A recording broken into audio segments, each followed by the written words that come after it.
Okay, so I thought that it's time to start talking to you a little bit about the strategies that I use.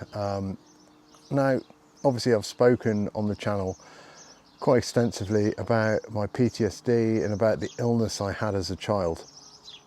And you may well be thinking, well, you know, what do you know? That was years ago and so on and so forth. But, you know, I've had a few events go on in my life which have been quite challenging. In 2017, I was cycling to work. I was hit from behind by a double-decker bus and nearly killed. So the police told me. I was thrown 15 meters down the road. I landed half in and half out of the hedge. And as the bus came past, it hit me again. So I was left with a brain injury. I needed right shoulder reconstruction, pretty much tore my right bicep off. You know, and I was unable to work for about a year.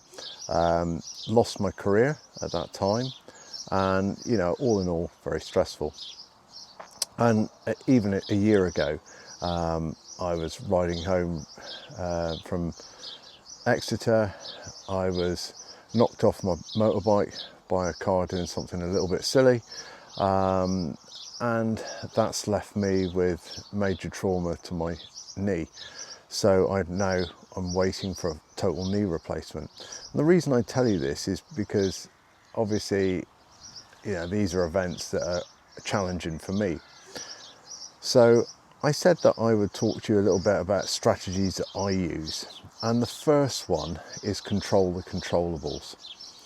So all my athletes over the years would be bored of hearing me say this, but it's something that I firmly believe in. I think the first thing you really need to look at is your mindset and adjusting your mindset.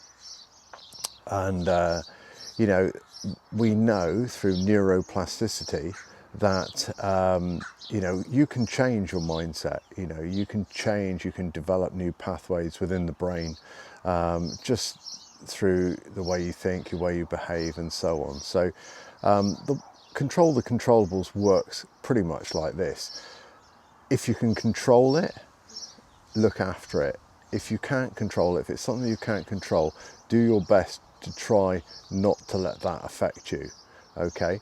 And by controlling the controllables, you also influence the things that you can't control. So for example, I've just mentioned that I've got this knee trauma going on at the minute. Now I can't control that. The damage is done. You know, I'm awaiting surgery for that. There's nothing I can do about that. But what I can control is the prehab that I do. So I still go to the gym on the physio's advice, and I do largely closed chain exercises, which I won't go into, but I'm trying to put my legs and my body in the best shape possible, so when I do have my operation, you know, I will bounce back really quickly. So the difference is I'm controlling that outcome to the best of my ability. Now, the flip side of that is if I was the sort of person who goes, oh, woe is me, and just sat on the settee and watched daytime TV, my muscles would atrophy to such an extent that I would now barely be able to move, all right? But I do have to wear a large hinged knee brace permanently until I have the operation. That's another thing I can't control. But what I can control is the way I react to it, you know, doing my rehab and so on.